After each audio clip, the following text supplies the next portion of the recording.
Hey, what is up guys? It's your boy Speed here, and today I want to talk about Legion Commander Shard and basically how to play around the new change to this hero.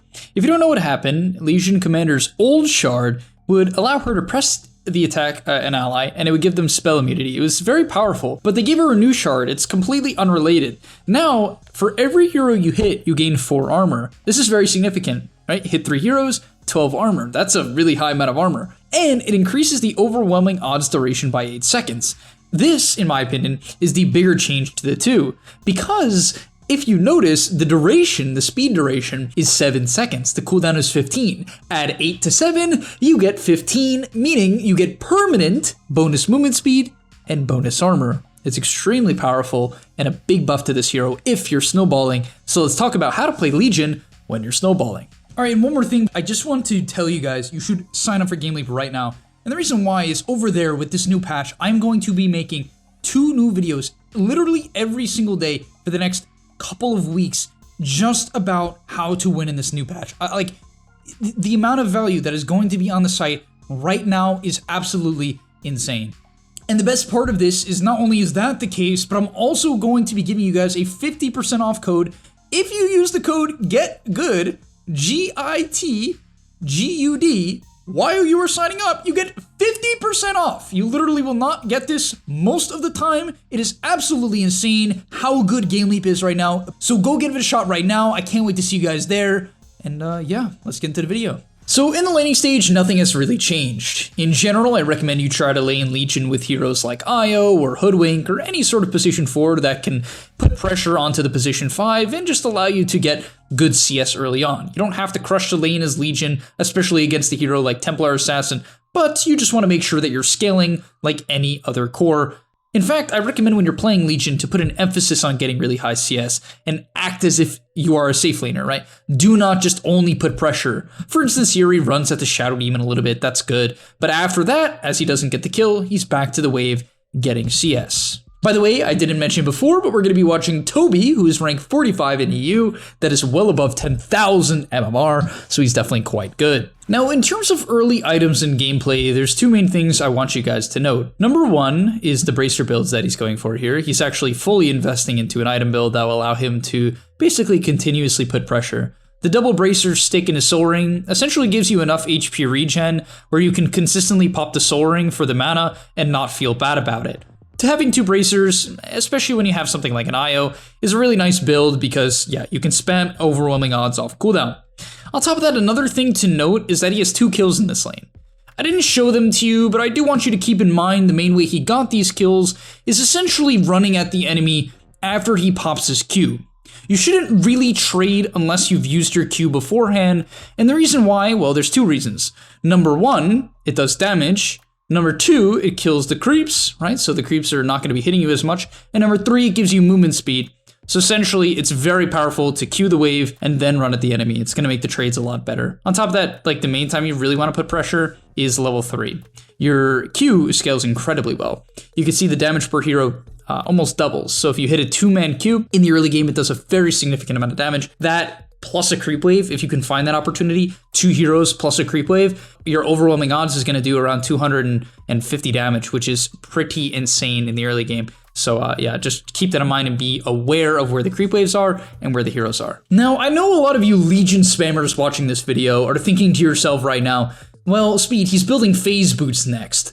This is really going to delay his blink dagger timing, right? Like he's going to get a very, very late blink. Isn't that a problem? Well, you know, obviously, yes, it's sort of a problem if your only goal is to blink duel people. But the main gist here is you want to look at Legion as a hero that scales, ends up getting a nice duel into the SD. But you want to look at this hero as a hero that scales and right clicks. Because when you get your shard, you have haste movement speed if you hit a decent Q. So if you right click for shit damage, it doesn't matter. You're just going to run around in the backline hasted. That's not very useful. So you want to make sure you're scaling with right click. One little cool trick to amplify your farm, especially when you're playing Radiant Legion Commander, is to drag the camps together. This is something that a lot of people forget to do when it applies to a lot of heroes. It's just a really good habit to get into, especially on a hero like Legion, who otherwise isn't bad at killing neutral creeps. Like, you never run out of HP, but it can be a little bit slow sometimes. So yeah, this is just a nice little trick to make sure that that can happen. You can see here, pops Soul Ring, pops his Q, clears the camp, and moves on. And a big thing I want you guys to see is kind of how the map is playing out right now. Most players, if they were to look at this game or play this game, would be with their team right now. And you might be thinking to yourself, Speed, he should be with his team right now. In fact, he does TP to this engagement. He feels like there is going to be a huge skirmish. However, you have to look at what happened beforehand. This is where most players grief their games, and it's a big reason why they stay low MMR. They would have TP'd or ran to mid or to bottom after they took the tier 1, right? After they took the tier 1, they would have instantly booked it, okay? Instead, I want you guys to really watch what he does after they take this tier 1. This is the big thing for me. This is a big point when it comes to gaining MMR and becoming a better player. You don't just instantly roam. Now, if you're playing something like Mars or Pangolier, you have a very hard level 6 spike. You have abilities that are incredibly powerful at level 6. Therefore, if you're playing a hero like Mars or like Pango, you generally want to roam when you hit your 6 spike. You want to look to make a play. Not always, but generally you do. So going to mid or going to bot as those heroes would make a lot of sense. As Legion, you might be like, oh, you have Duel. Duel is not that good of an ability. The cast range is shit. It doesn't give you any bonuses. It just makes you Duel. It's a long stun, but it also stuns you. Right? So Duel is not a good ability. People look at Duel as this like, oh my god, if I cast Duel, I kill them. Duel is not strong, right? Your Q is strong. As you see, he nukes the Mirana here. But after he nukes out the Mirana and kicks them out of the jungle, he hits the camps. You know how many people would do this? In 3K, if I put you in this exact scenario, let's be real, you're gonna start like running mid or some shit. I don't know, you're gonna run to like your tri-camp. No, take this jungle, don't let them farm this area, get your items, right? After you clear this, clear the wave, right? Clear the wave as fast as possible, shove it into their tower, make sure that they're losing creep waves consistently, right? Only now, when he sees a huge, drawn-out engagement, this is a drawn-out engagement, that's the key word here, does he TP in, right? He knows this fight's gonna last a long time, or assumes, right? Enemy team starts disengaging, funny enough, so ends up being kind of shit that he showed up, right? Funny enough, he's like, please let me get a kill. Well, that worked out. That was nice. All right, I didn't think that was going to work out, but you get the point, right? Ends up getting these kills, and now can move on to the tier 1 mid. But this is only because they want to fight. Otherwise, you don't just hit a tower as Legion. Your hero does not have a good way to disengage, or a proper way to disengage, so be very careful about doing that. All right, now let's get into the shard. He buys it at 19 minutes in, and I would say this is generally the range you're going to buy the item. Once again, as I said earlier, but I will stress again, you want to buy this item when you're snowballing. There's two main ways to snowball as Legion. Number one, run around, get a bunch of duel kills. That's what he did this game. Why? Because his team was snowballing. He has a lot of tempo heroes to play with him. Io, Ember, Omni, very similar tempo heroes to Legion, so that works out very well. He was able to get a lot of duel kills. That's his way of snowballing this game. His CS is very low though. The other way, honestly, which can work, is just by farming, right? You might be like, oh, farming, I'm an offlaner. Yeah, but the thing is, if let's say your safe laner is farming bottom and farming the tri-camp, you can easily farm the top side of the map. If no fights are going on and your safe laner leaves the safe lane, you can often take the safe lane if you don't feel like, you can make plays on the map. Obviously, it depends per game. I can't cover every situation right now, but that is the gist. The main thing is, yeah, I generally like going Blink Blade Mail or Armlet Blink. I think Blade Mail is like a little bit easier for most players to use. So I would go Blink Blade Mail into Shard. I wouldn't buy the Shard before Blink or before Blade Mail most games because both of these items enable you to right click, enable you to get off your duel and really like emphasize getting the duel win. So yeah, there's that. But let's get into the shard usage now. All right, this next clip here, we're gonna see a small engagement. Just kind of want to show you like what the shard actually changes. So he leads in, pops his Q, only hits a creep wave, has to disengage. But you'll notice that because of this buff, right, he's gonna have this overwhelming odds buff, giving him 12% movement speed for 15 seconds. Really, really notable because even though he was briefly slowed, when he has the Fates boost active, he actually hit 540 movement speed constantly, which is why you basically have to go with Phase Boots with this build as well. It's going to give you haste most of the time.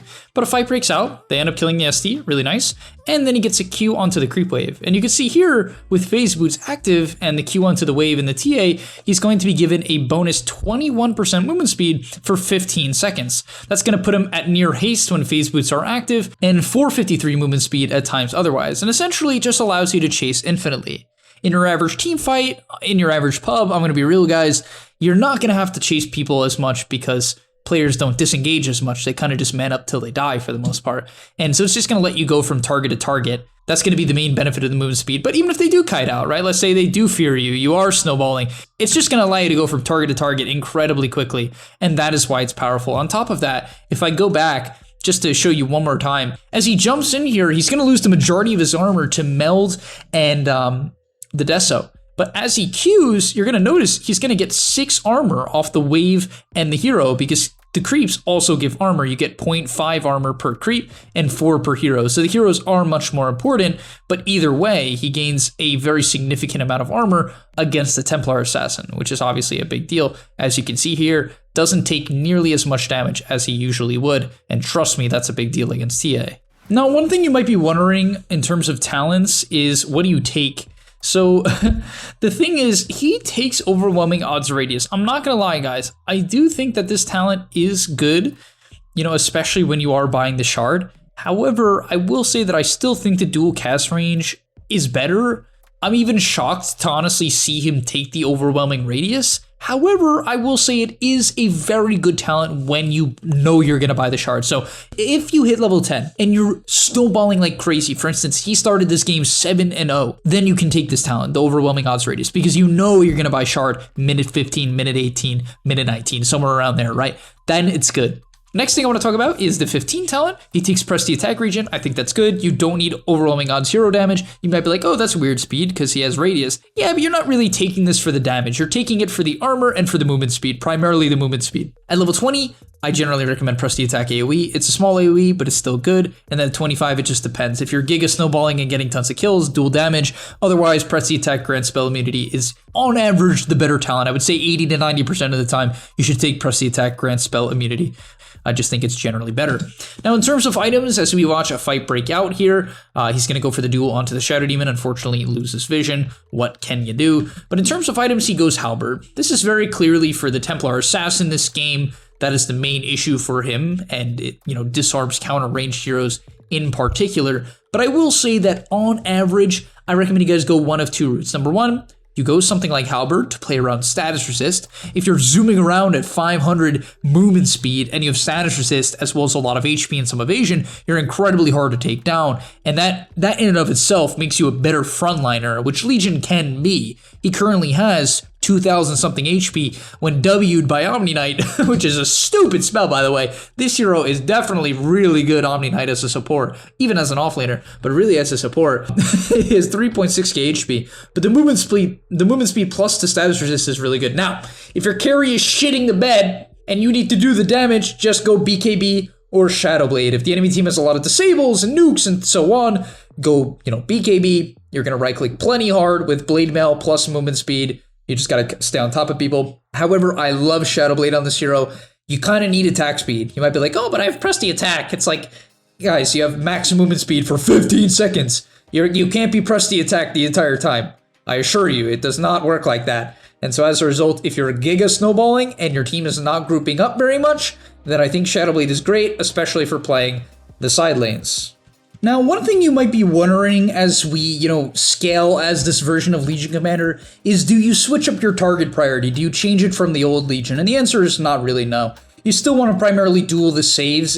You know, for instance, this is such a value duel here onto the Shadow Demon. This is the main issue for him, so this is the best duel. Other than that, you want to duel either saves or Blade Mail heroes. What I mean by that is heroes that get destroyed when you force them to hit you with Blade Mail.